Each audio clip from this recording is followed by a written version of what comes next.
जय Hind dear student. मैं अल्पना पांडे आज आपको हिंदी साहित्य का पाठ 2 पढ़ाऊंगी, जिसका शीर्षक है लाख की चूड़ियाँ। इसको पढ़ाने से पहले मैं आपको अपनी पहली वीडियो, जिसमें मैंने ध्वनि नामक कविता के बारे में पढ़ाया है, इसके बारे में संक्षेप में पढ़ाऊंगी। ध्वनि नामक कविता के कवि सूर्यकांत त्रिपाठी निराला जी हैं। इस कविता में कवि का जीवन के प्रति आशावादी दृष्टिकोण दिखाया गया है तथा वसंत ऋतु के माध्यम से लोगों में नव चेतना को उजागर करना चाहता है।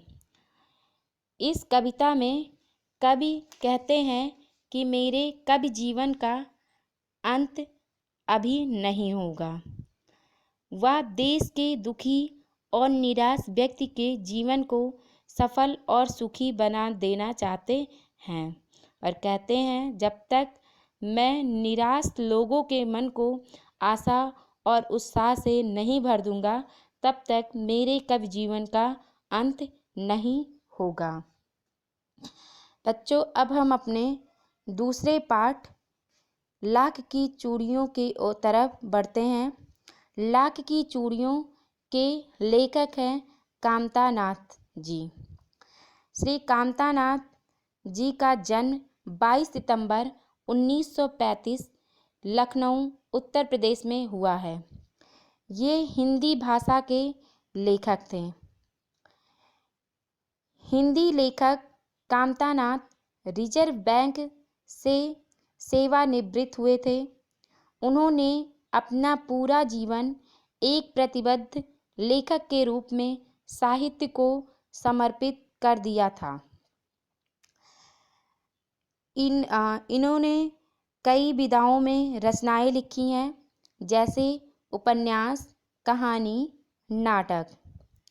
इनकी प्रमुख कृतियां हैं उपन्यास में समुद्र तट पर खुलने वाली खिड़की, सुबह होने तक, एक और हिंदुस्तान, तुम्हारे नाम, काल कथा 2 खंड, पिघलेगी बर्फ। इनकी कहानी संग्रह है छुट्टियाँ, तीसरी सांस, सब ठीक हो जाएगा, शिकस्त, रिश्ते नाते, आकाश से झांकता हुआ चेहरा, सोवियत संघ का पतन क्यों हुआ, नाटक, दिशाहीन, फूलन, कल्पतरु की छाया, दाखला.com, संक्रमण, वार्ड नंबर 1 एकांकी, भारत भाग्य विधाता प्रहसन, औरतें, गाइदा मोमपाशा की कहानियों पर आधारित, अनुवाद प्रेत, घोस्ट हेनरिक इब्सन, संपादन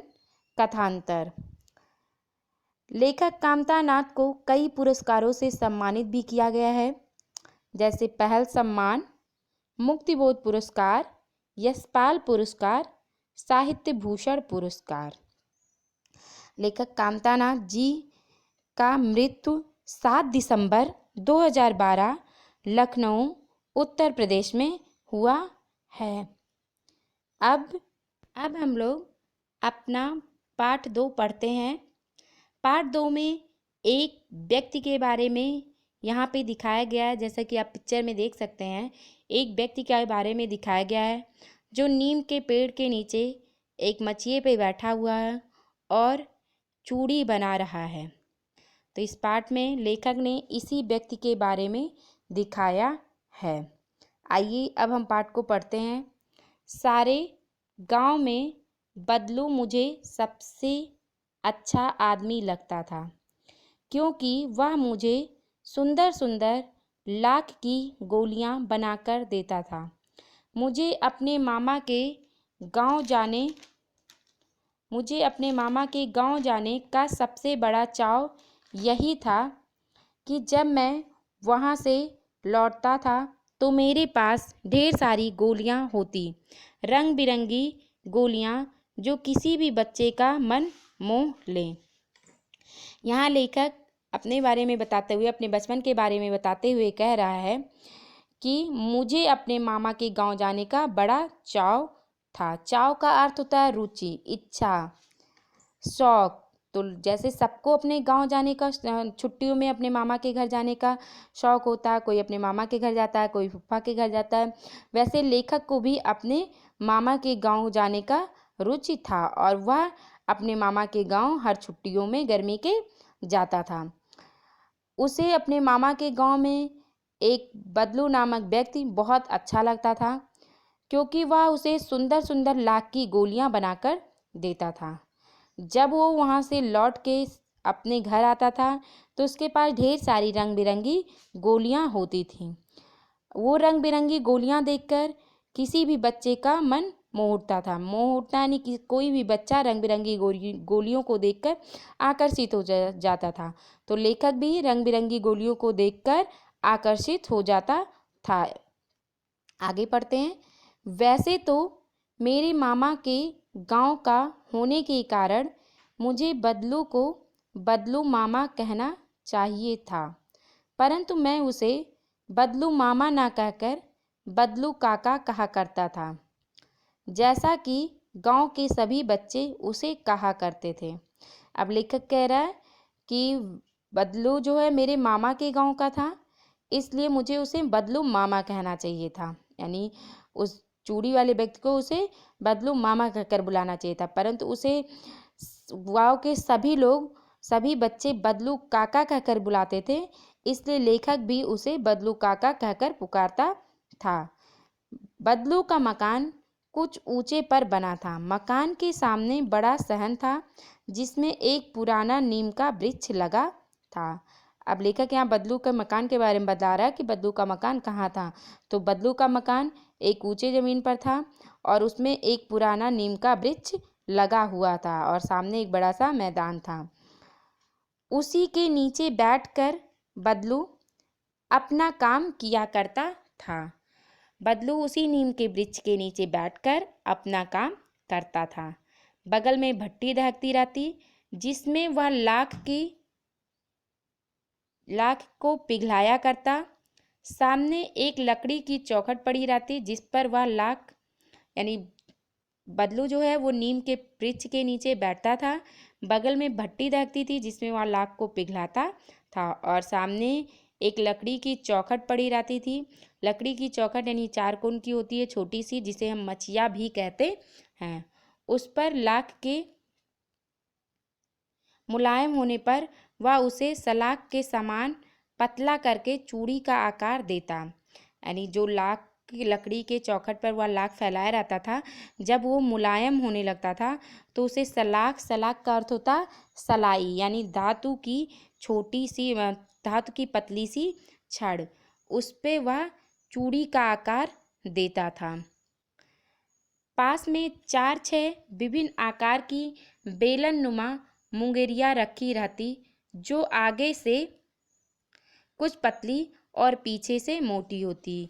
अब वो कह रहा है कि उसके पास 4-6 विभिन्न आकार की बेलन नुमा मुंगरियाँ होती थी जो आगे से कुछ पतली और पीछे से मोटी होती है। मुंगरी का अर्थ होता है गोल या मुठियादार लकड़ी जो ठोकने पीटने के काम में आती है। लाख की चूड़ी का आकार देकर वह उन्हें मुंगरियों पर चढ़ाकर गोल और चिकना बनाता है। यानी लाख की चूड़ी का आकार देने के बाद वह चूड़ियों को मुंगरियों पर चढ़ा देता था और गोल और उन्हें चिकना बनाता था और तब एक एक कर पूरे हाथ की चूड़ियाँ बना चुकने के पश्चात वह उन पर रंग करता था और एक एक कर पूरे हाथ की जब चूड़ियाँ बन जाती थी तो वह उस पर रंग करता था, यानी उन पर रंग चढ़ाता था।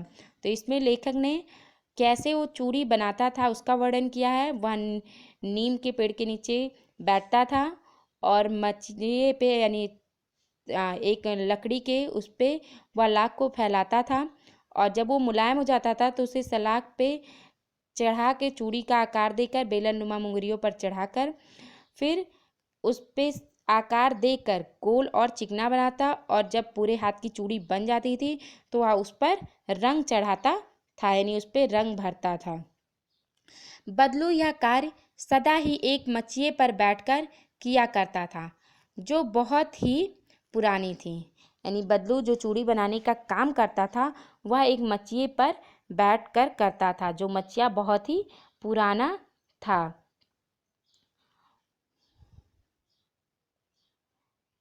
बगल में ही उसका हुक्का रखा रहता, जिसे वह बीचों बीच में पीता रहता। बगल में ही उसका हुक्का रहता था, नहीं जब वह मचिए पे बैठकर अपनी काम करता था तो उसके बगल में हुक्का रखा रहता था, जिसे वह बीच बीच में पीता रहता था। गांव में हर दोपहर का समय अधिकतर बदलू के पास बीतता था। वह मुझे लल्ला कहा करता और मेरे पहुँचते ही मेरे लिए तुरंत एक मचिया मंगा देता। अब लेखक बता रहा है कि गांव में उसका अधिकतर यानी आधे से ज़्यादा समय बदलू के पास बीतता था। वह उसे लल्ला कहकर बुलाता था, यानी लेखक को बदलू जो है लल्ला कहकर बुलाता था और उसके पहुँचते ही उसके बैठने के लिए एक मचिया मंगा देता था। मैं घंटों बैठे बैठे उसे इस प्रकार चूड़ियाँ बनाते देखता रहता। लगभग रोज ही वह 4-6 जोड़े चूड़ियाँ बनाता। लेखक कह रहा है कि वह घंटों उसके पास बैठकर उसे चूड़ियाँ बनाते देखता रहता था। वह एक दिन में लगभग 4-6 जोड़े चूड़ियाँ बना ही लेता है। पूरा जोड़ा बना लेने पर वह उसे बेलन पर चढ़ाकर कुछ क्षण उसे चुपचाप देखता रहता है। यानी पूरा जोड़ा जब बन जाता है तो वह उसे बेलन पर चढ़ा देता था, नहीं बेलन पे लगा देता था और उसे चुपचाप शांतिपूर्वक ध्यान से देखता, मानो वह बेलन ना होकर किसी नववधू की कलाई हो। यानी उससे लगता था वह बेलन नहीं है बल्कि नववधू यानी किसी नई नवेली दुल्हन की कलाई हो, जिस पे वह लाख की चूड़ियाँ पहनाए हुए हो। बदलू मणिहार था। चूड़ियाँ बनाना उसका पैतृक पेशा था। लेखक कह रहा है बदलू जो था वह एक मणिहार था, यानी चूड़ी बनाने वाला था, चूड़ी बेचने वाला था। मणिहार का अर्थ चूड़ी बेचने वाला। चूड़ियाँ बनाना उसका पैतृक पेशा था। पैतृक का अर्थ है पूर्वजों का, यानी पिता से प्राप्त यानी पुश्तैनी, यानी चूड़ियाँ बनाना उसका पुश्तैनी पेशा था। उसके पूर्वज भी मतलब बदलू के जो पूर्वज थे वो भी चूड़ियाँ बनाते थे, इसलिए बदलू भी चूड़ियाँ बनाता है।